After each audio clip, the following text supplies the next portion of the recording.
Brother, thank you for your time. This is an honor, dude. Like you do a lot of shit, and you've done a lot of cool shit as well. So how would you kind of introduce the legacy that you're writing? How would I introduce it? Yeah, Man, I would say that I'm just a normal guy trying to do some extraordinary things, or an ordinary guy trying to do some extraordinary things. I love that, man. And why do you want to do extraordinary things? Because I think that that's what life's about. Mm. You know, there was a point in my life where I could have settled. I could have done what everyone wanted me to do. I could have done the status quo. I could have accepted being stuck in a 9-to-5 job, but I didn't. I tried and I kept pursuing my dreams. And no matter how many times people told me no, no matter how many times I failed, I just kept chipping away at it. And I wasn't successful the first time. I wasn't successful the second time. I mean, hell, I don't think I was successful the 100th time. But if you keep going, eventually you can build a life that you love. And the reality for people, and this is something the death of my dad taught me. My dad died when he was 49 years old. Life's short. Like, we only get what, 75 years on this planet? I think the average American life expectancy right now is 77 years, which means that's like the average, right? So there's people that die at 60, people that die at 50, people that die at 45. Your ticket might get punched tomorrow. So build yourself the life you want and enjoy the hell out of it, rather than just accept the grind or whatever the world wants to put on you. Yeah, accept the rat race, right? Jump in this hamster wheel and get walking. And it's like, well, what are we doing this for? Why? What are we gaining from this? And there's not a lot of story to be written in that. The day in, day out is going to be the same. I Yeah, don't. I read a quote the other day about this, saying that 20 years from now, your employer won't give a shit that you stayed late all those days. Your kids, they will. Your wife, they will. Your friends, they will. So do what you got to do and make your own way. Yeah, it's crazy, right? We sacrifice so much of ourselves and so much of the people around us that we care about, we hold dearest to us, for this machine, right? So they can print more dollars, so they can make whatever in the pursuit of what? Progress, innovation, science, whatever you want to call it. And you're like, okay, well, that's probably gonna, chip away at your life expectancy.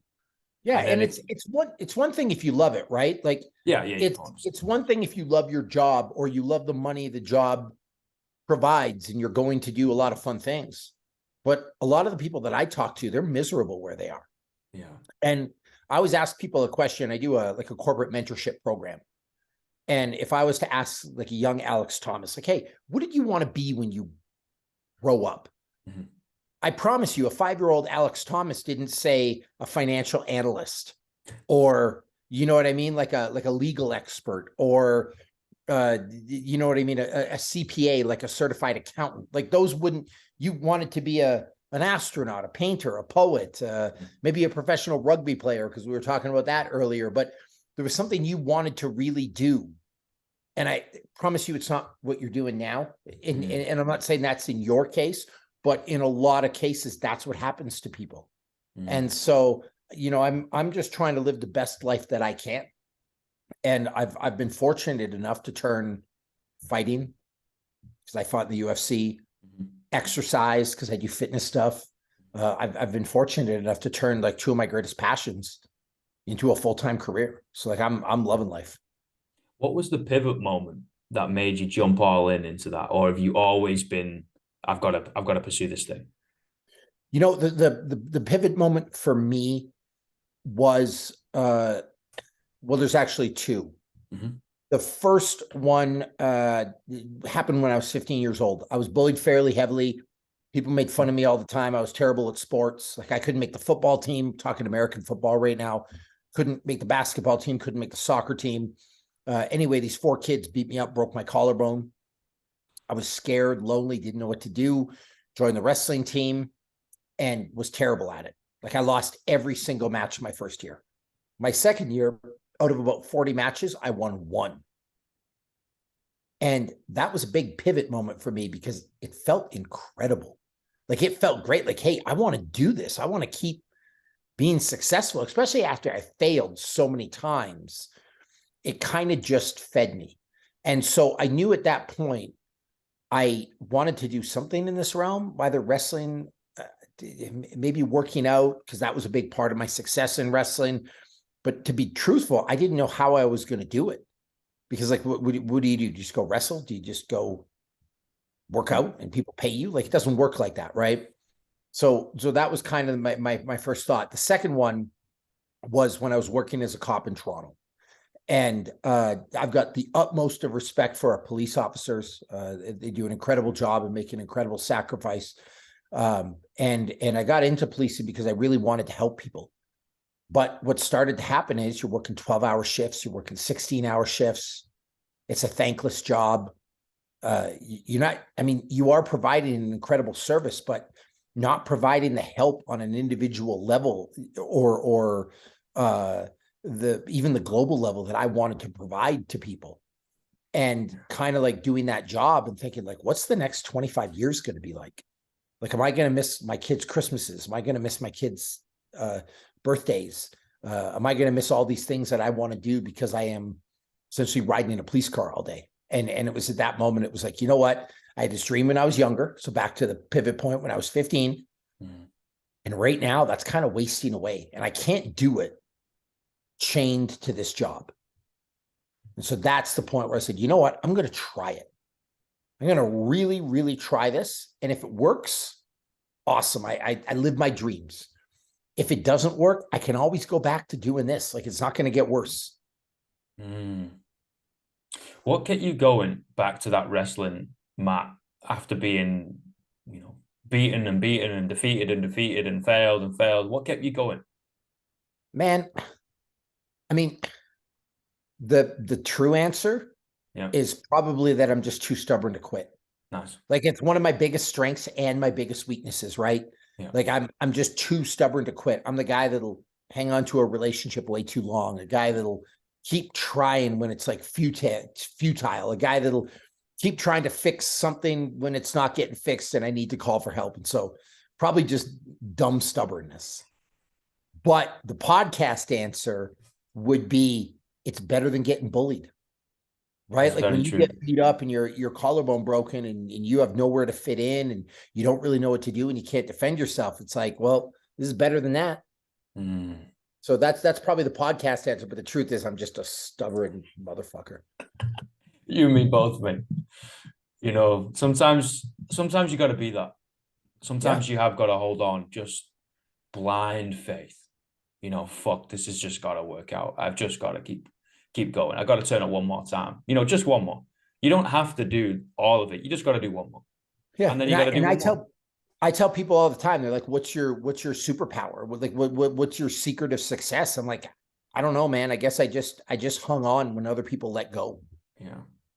Do you know what I mean? Like, same thing with Instagram. Like it's funny, with social media, there's a lot of people that complain about likes. They complain about the algorithm. They complain about not being successful enough. They complain about not being able to build a brand. But these people post once every month and then they give up. Like, I post every day, post twice every day, post 3 times every day. Like, eventually, if you do that, something good will happen. Now, maybe it takes a year, maybe it takes 2 years, maybe it takes 5 years. But if you just keep trying, you're probably going to be reasonable. Yeah, consistency, right? It's something that a lot of people have now missed because we're all going for that instant gratification or that pill, that magic formula that's like, how do I skip steps? I was like, well, you do that by not doing that. Sorry, finish. No, I was just going to say, like, all you got to do is put the hard yards in and you'll end up there anyway. Yeah. Well, here's an example, right? If you look at I'm going to speak your language now, rugby. And it's funny that you were like, it'd be surprising to have a rugby ball in my house.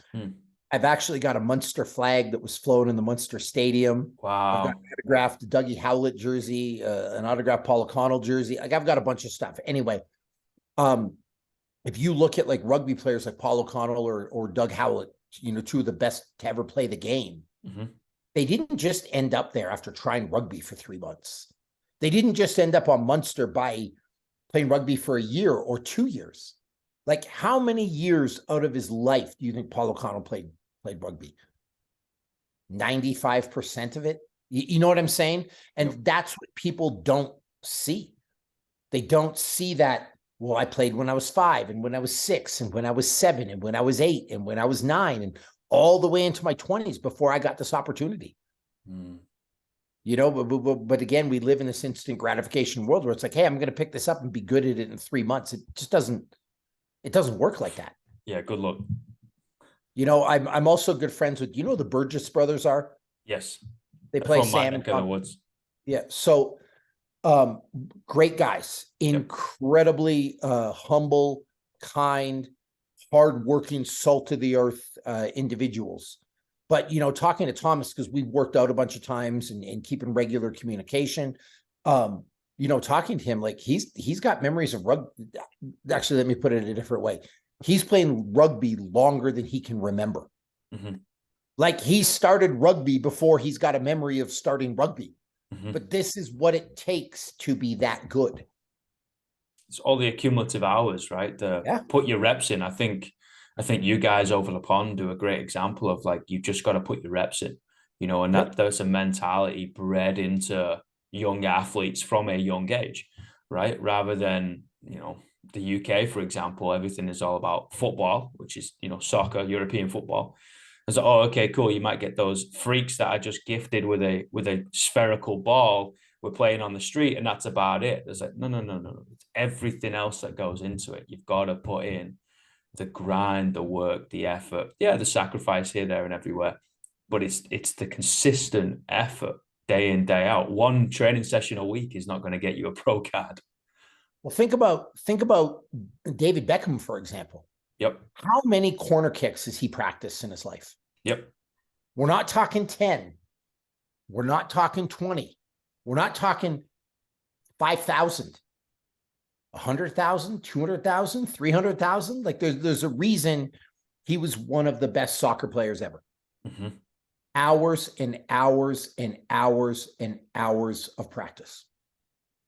But that's pretty much a formula. So when you talk about putting your reps in, like, what are we looking at? 1,000 hours a year, 1,200 hours a year, 1,300 hours a year for 20 straight years. Well, if you want to do that, you can go be David Beckham. If you don't, then I mean, like, honestly, shut the fuck up and stop complaining. Yeah, I think people play the card of, oh, he's just a freak, or she's just a freak. They've got this genetic lottery. And I was like, all right, yeah, maybe that's correct.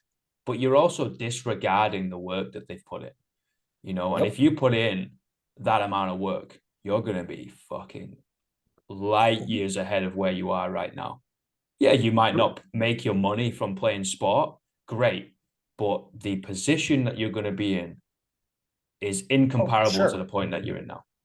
For sure. And who's the gentleman in the UK? He's universally regarded as the greatest like kicker ever. Is it Johnny Wilkinson? Johnny Wilkinson, yeah.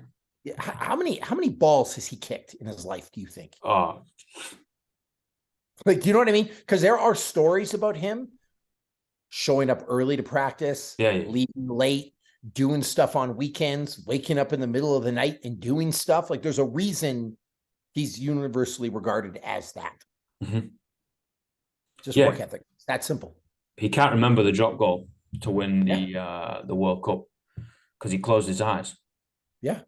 Because he'd done it so many times, it was more of a rehearsal, you know, rather than a anxiety, pressure, stress environment. It's it's a rehearsal. It's a training stimulus for him. No, that's it. And there's something to be learned with that. But I think the biggest thing to learn from that is it was a passion of his. Yeah. And he just had the work ethic to turn it into a reality. For David Beckham, soccer was a passion and he turned it into a reality. And so that's what I tell people. Like, I'm not special.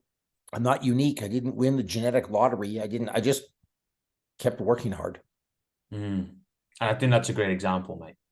I really do. I think that's the example that especially young kids need to see more of, you know, because there are some folk out there that they are God-given talent. You're like, this is unbelievable and beautiful to watch.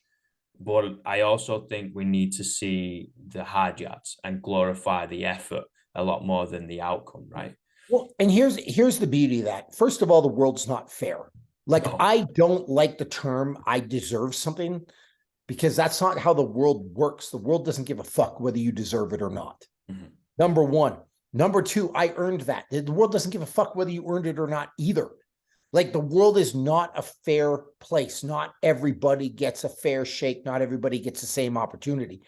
So are there some people who are more gifted than others that have it a little easier? Sure. Mm-hmm. Are there people that have to work a lot harder? Absolutely. But I think it's possible for everybody. And even when you look at the person, here's the interesting thing, because you mentioned people have that God-given talent. Mm-hmm. Even people who have that God-given talent can't just get into Premier League soccer. Yep. Even the best of the best had to just work their asses off to get there. Do you know what I mean? Exactly. And here would be the perfect example, because I am a rugby fan, and you take a team like Munster Rugby. Mm-hmm. I'm 191. I'll speak your language. I'm 191 centimeters, and I'm 112 kilos right now. Mm-hmm. I'm a professional athlete. I fought in the UFC. I can deadlift 275 kilos. I can do all the things. Mm-hmm. I promise you, I can't make the Munster Rugby team. Mm-hmm. Do you know what I mean? And by the way, I promise you, I can't even make like their club affiliate team or the club affiliate team beneath that. You understand what I'm saying? Like, it's not just about being big or strong or fast. Like, there's a whole bunch of stuff that would have to go into making a team of that stature. Yeah, it's People that get it. people are going to get that kinesthetic awareness for each individual sport, and this is where I've got a great admiration for MMA or any mixed martial art, right? Because it's so diverse, right? You're like, well, you've got to get the awareness across so many different disciplinaries. Okay, well, let's play rugby. I played number one. I played prop. My my sole objective was to hit people. A lot of the time, I didn't even see the ball. So, do I need to be good with my feet? No. So I can disregard that. Do I need to be good with my hands? Yeah, kind of. Okay, cool. I can work a little bit on that. But do I need to be big and work on some lifting in the lineouts and scrummaging? Yeah, that's where I'm going to spend most of my time. But when you have like a sport like MMA, you have a sport like maybe football, like European football, even throw in some American football, basketball. The stuff that you got to be good at is so diverse. The effort you've got to put in is just across the board. It is. Even I would simplify it even more than that. No sport's unique, no sport's special. Like, if you look at what it takes to be world class in a sport, there was actually a research study done, I think it was 2008 or 2009, and a person had taken all the hours it took to be good in a sport. Yeah. It was like swimming was like 1,300 hours a year. Rowing was 1,200 hours a year. Cycling was 1,250. Nordic skiing was 1,100. Rugby was 1,000. Like, it just, and the number centered around 1,000. You have to do 1,000 hours a year for 10 years to even be reasonable. Reasonable. Yeah, that's what thing, it takes to make the pros. Yeah. To turn it into a career, to turn it into, and even then there was no guarantee. But that's the time commitment. So people want to know what that looks like. 9 to 3, Monday to Friday. It's your job. And, I look at that as like, well, no wonder a person's good. Like, if a person plays rugby from 9 in the morning till 3 in the afternoon every day of their life, I would expect you'd be pretty good. It's like you'd be expected to be good at accountancy if you did that, right? That's right, right? Like, if you do the job, you'll get good at it. Yeah, 100%. Do the reps, man. Do the drills. Like, turn up, put the work in. Guess what? You might not be good in 2 years, but you're going to be pretty good. 10, after 12, yeah, you're going to be good.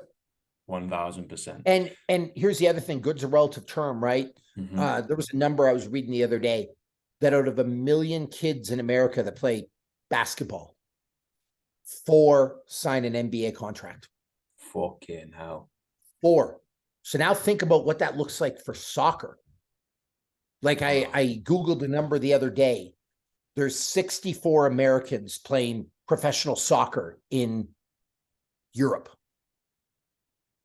How many kids do you think play soccer a year in the United States? Millions and millions and millions and millions. And only 64 make it.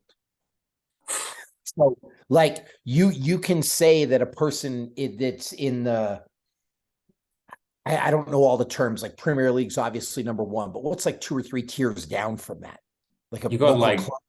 Div 2. You can go Div Yeah. 1, Div 2, Championship. Even Division 2, like if you can make Division 2, you're in the top 0.0000001% of the world in soccer. You're paying your bills. Yeah, that's reality. That's reality. You know, you're doing adult PE, right? And you're paying bills. And you're probably driving a Range Rover as well. Like you're not making like minimum wage, put it that way. You're making a couple of G's a week. Yeah. But it shows you like how good somebody actually is. It gets exponentially harder and better. Yeah. You know, we love to be Monday morning quarterbacks. We love to be the fucking sideline coach. You'd be like, I'd have done something different. I was like, you're not there, dude. You're not there. You're not on the pitch. Not you're even, not on the not court. even close. Like not even close. Yeah. You can barely catch a ball. You know, they kick it and it goes in the other direction. You know, it's so funny because we're all born into this body, right? And we're attached to it for X amount of years that we've been walking the earth, that we know how to move it. We know how to handle it. We know everything. We are this expert. And it's like, if you're an expert, fitness industry wouldn't be a thing. Yeah, it's true. You know, you get it even in like everyday people, mate, coming into the gym. They're like, no, it's okay, coach. It's like, dude, if you knew everything, you wouldn't be here paying. Yeah. You know what, though? My counterpoint to that would be, I actually think people inherently know more about fitness than we give them credit for. If somebody's unfit, the issue is not that they don't know how. Yeah. The issue is that they're lazy, that they don't want it, that they don't value it, that they don't put in time. You know, truthfully, if you wanted to get fit, really fit, if you just had the willpower to wake up every morning, do 100 push-ups, 100 press-ups, 100 sit-ups, and run 10K. Oh, you'd get Maybe there. you can't even run it on day one. Maybe you walk it. Where would you be 5 years down the road if you did that every day? You'd be a fit human being. Now, maybe you'd have some imbalances. Maybe you'd have an issue in your scapula. I don't know. Maybe you'd have a little imbalance because you didn't do enough pulling. But if you just did that, you'd be one of the fittest people on the planet. It's that top two inches, right? It's the mindset. Yeah, it's that simple. Everyone knows how to do press-ups and run. Meanwhile, you have that same person that hasn't done shit in 5 years, that's 50 pounds overweight, that thinks they know it all. No. But again, knowledge isn't the issue. Just go do some stuff. So how'd you get people to execute? You know, you have to teach people to value it, or you have to convince them that it will add value to their life. You know, I used to actually call people lazy, and I just did it 2 minutes ago, but people aren't lazy. Because I've met people that are extremely disciplined, people that are extremely hardworking in a different arena. Very true. But when it comes to fitness, they don't do it. So they have the skills to be disciplined. They have the skills to be consistent, but they just don't apply it when it comes to working out. And so one of the things that I think happens to people is they just don't value it. But if you could get them to value it, if you could convince them it was going to make their life better, then they'll be all in. Yeah, I agree with that a lot. You know, I got a saying of S&C doesn't stand for strength and conditioning. It stands for strength and counseling. Yeah, well, and that's it, right? It's psychological. If you can get somebody, or not even to value it, to like it.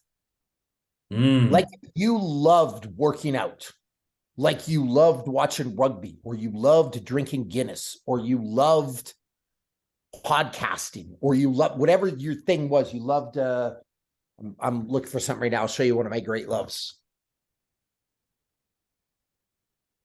Nice. If you loved your working out like you loved this, And for people that are listening and not watching this, I'm holding up a PlayStation 5 controller. But if you love that, working out like you did that, you'd have no problem being fit. That is very true. It's kind of the thing. I put up a post the other day. People are like, you're obsessed with working out. Like, are you obsessed with Netflix? Are you obsessed with watching? What's the big network in the UK? Is it Sky? I think so. Yeah. Are you obsessed with watching the BBC? Are you obsessed with watching Sky? Are you obsessed with watching football? Are you? Because I mean, I'm sorry I worked out, but I don't think I'm obsessed. You know what I mean? And so if you loved it like you love that, you'd have no problem being fit. I think we fall in love with an art form, you know, and a lot of us look at the word art and see it as the traditional sense of this weird hippie with a paintbrush, right? And you're like, okay, you can do that if that's your thing, but an art form is just the way you want to express yourself, you know. And if we're able to fall in love with that expression physically and choose a medium that allows us to do that, whether that is yoga, Zumba, mixed martial arts, fucking CrossFit, powerlifting, whatever, man. It doesn't matter at the end of the day. You're doing something. The push-ups, the sit-ups, and the running, you know, whatever is going to express yourself physically. And if you're able to fall in love with that, first of all, you're developing a relationship with yourself, right? You're understanding yourself a little bit better. And that's always going to help you out in many, many different aspects of life. But then you're just going to it's going to be consistent because you're going to like it, you know, just to build on your point. And you got to keep doing it. Like even I look at I'm looking out my window right now and in my garden, right? I made it nice because it's my house and I want my house to be a little nicer, but I'm not passionate about gardening. I'm not out there every day doing stuff in the soil and planting things and playing out there. And so my garden looks like anyone's standard garden that you would see in a house. But I know people who love gardening and their gardens look different. You know what I'm saying? It's because they love it. So this morning, when I wake up at 6:30, there's a whole list of other things that I would rather do than go out and tend to my garden. When you come to my garden, it's lacking. Okay, fine. But I don't have a problem showing up to working out because I love it. I will never miss that. I will wake up at 4:30 in the morning to do that because I love it. And you've now seen and felt the benefit for a long time. That's exactly it. You know, if you don't do that, you're a different person. Yep. So, I mean, I guess you got to convince people to love it, but that's the other thing. And people get it confused with me. If I was to give a person one piece of fitness advice, people are like expecting me to say like, work your ass off, crush souls, do whatever. No, the answer is to have fun. Because if you have fun doing it, you'll keep coming back over and over and over and over again. Yeah, because, you know, 99.9% recurring do not make their buck this way. You're not making your money this way, guys. You're paying a beer. You're not walking out with more dollars. I'm not giving you an envelope and being like, congratulations, you made it to the gym on a Tuesday afternoon. Here's $150. It's like, no, man.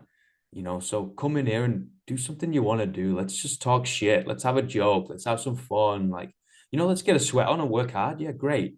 But if you're going to hate it and you're dragging your ass to get here, you're probably not going to be here in 5 years' time. Not going to continue. So don't even worry about what you're doing. Just go and have fun. Do something. And then over a year, then you'll build up that consistency. You'll build up those habits.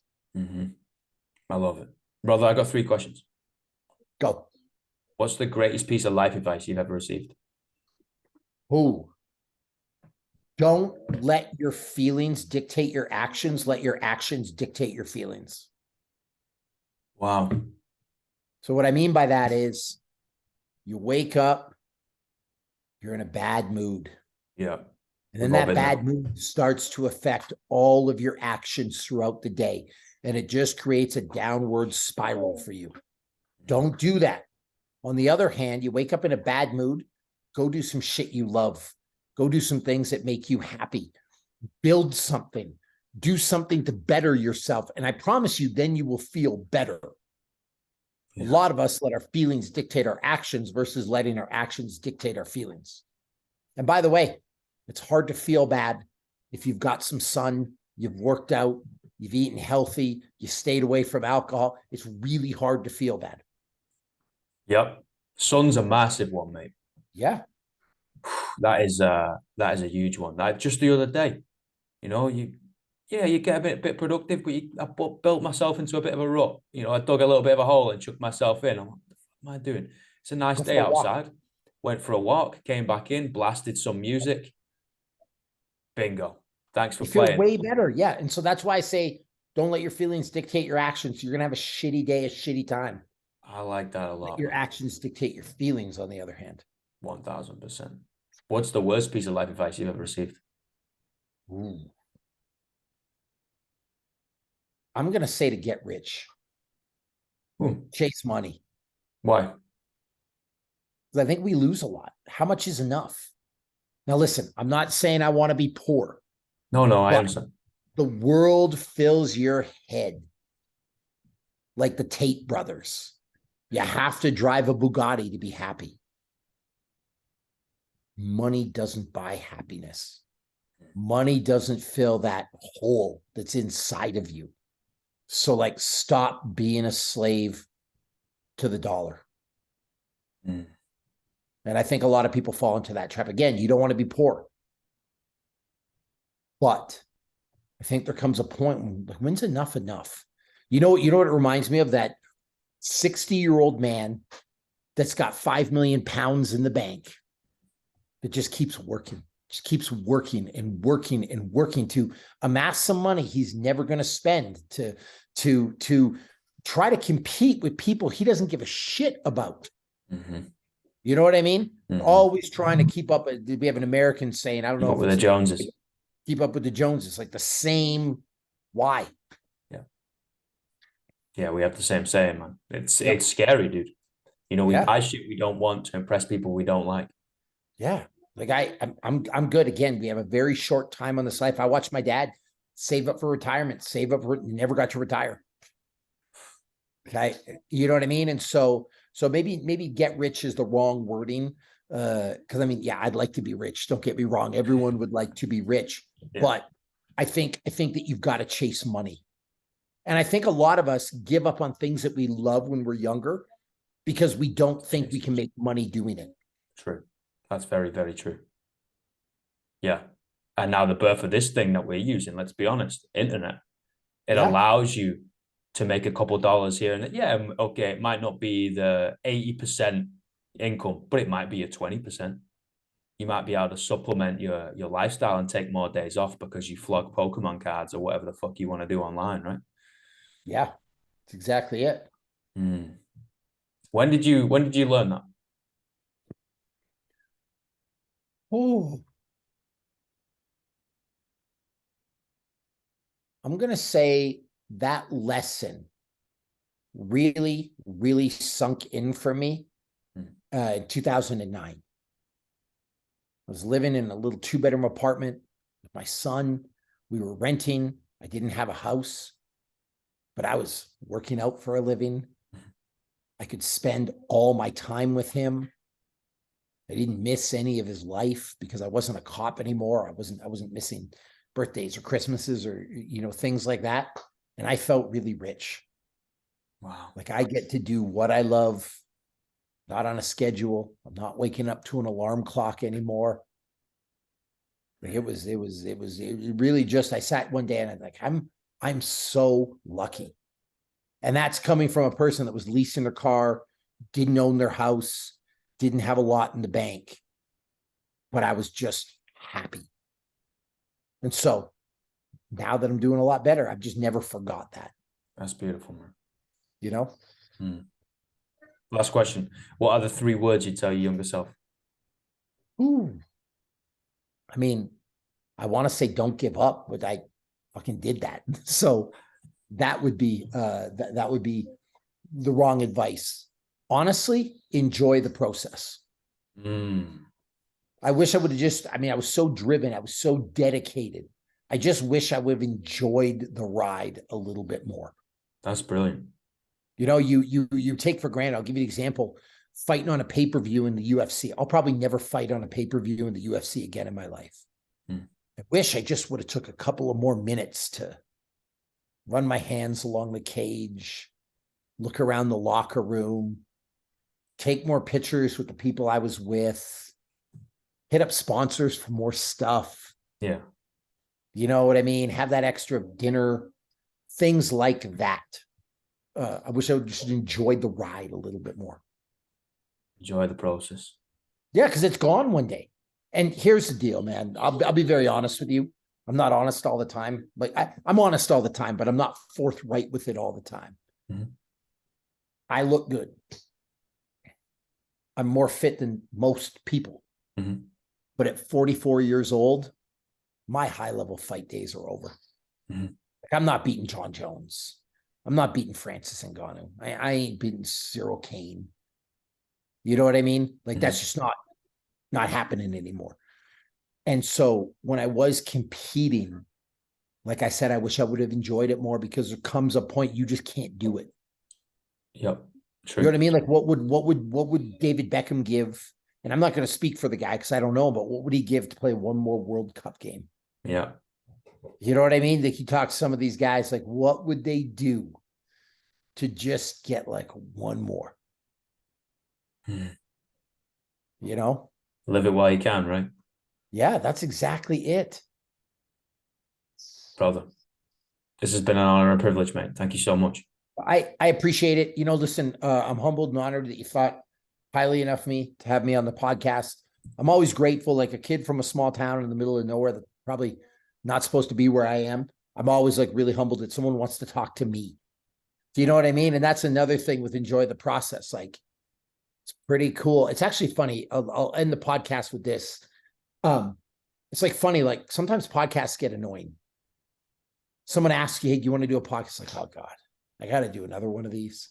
Right? Like, we all have that tendency as human beings. And it can be like that with anything. Mm-hmm. Then like something clicks and I'm like, how cool is it that somebody wants to record me? That somebody wants to talk to me? Because there was a day I remember when someone asked me the first time to be on a podcast, how excited I was. Like, I made it. You know what I'm saying? Mm-hmm. And whether it's a podcast or like free stuff sent to your door, like, don't ever lose that childlike excitement. You know what I'm talking about? Yeah. You know, it's actually funny. There's a little dude. Hey, Hunter, come here. Come here for a second, buddy. We'll see if he comes over. You have a little guest on your podcast, but my little son back here, he's 3 years old. And it's funny, like when he gets a new toy, when he gets some Legos, like we're talking like a 9-pound little box of, not 9 pounds in terms of weight, like $9. You know what I mean? Small box.